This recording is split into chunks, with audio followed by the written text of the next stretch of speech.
Welcome again to Reviews by Elaine, because I have opinions. Today we're going to be reviewing The House in the Cerulean Sea by T.J. Klune. Oh my god, I love this book. House in the Cerulean Sea exists in a world where magic is real and is something that certain people are born with. Some people just are born with telekinesis, or with the ability to start fires, or as gnomes, or as dragons. But the government knows that these children exist and could be dangerous, and so the government registers and regulates them. They are put into homes and taught to keep their differences under control. Linnaeus is a caseworker.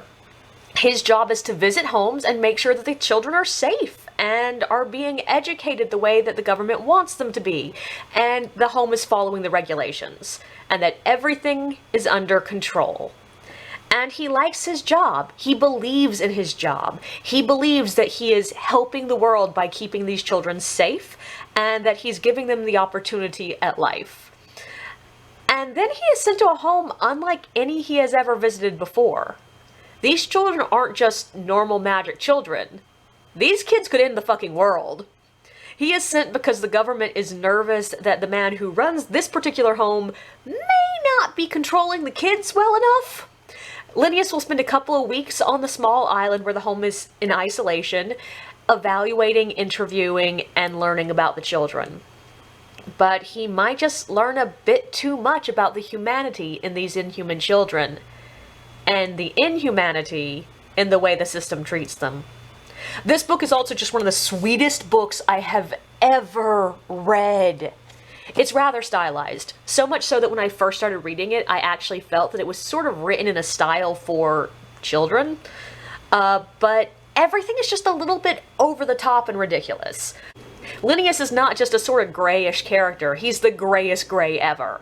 He's not just a little bit organized, he's hyper-organized and obsessed with routine. The Cerulean Sea is not just a little bit blue, it's the most cerulean blue ever. One of the kids is not just weird, he's an unidentifiable blob monster.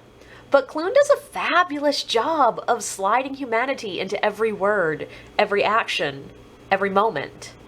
In this heightened world, the people are the most intensely human humans. This book is about dehumanization, oppression in education, unquestioning belief in the government, dealing with being othered, and yeah, not much of it is subtle. But in this intense world, it doesn't need to be. There's also a romance. I actually bought this book because I was wanting to support an LGBTQ+ bookstore, and so I was not exactly surprised that there was a gay romance. And it was the sweetest romance. It was all very innocent and romantic rather than sexualized, and it makes both characters more than they were at the beginning of the story. And like my favorite kind of romances, it's not full of forced drama. There's no moment in the book where the two characters misunderstand each other and think the other one hates them because the author just doesn't want them to get together that early in the book. There are no moments where they have silly petty fights over stupid things. I also love the fact that Linnaeus is in no way the normal romantic lead. He is older, he's described as short and dumpy, and not exactly passionate. He likes things organized and tidy. He seems almost asexual in the beginning, and this is clearly either his first relationship or at very least the first time he ever really felt this serious about anyone. And it's joyful to watch him discover that part of himself and come to life. And I think that's the clearest definition of this book. Sweet and joyful. I'll end with a quote from the book.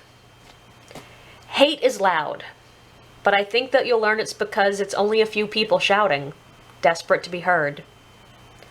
And that was exactly the message I needed to hear at that moment.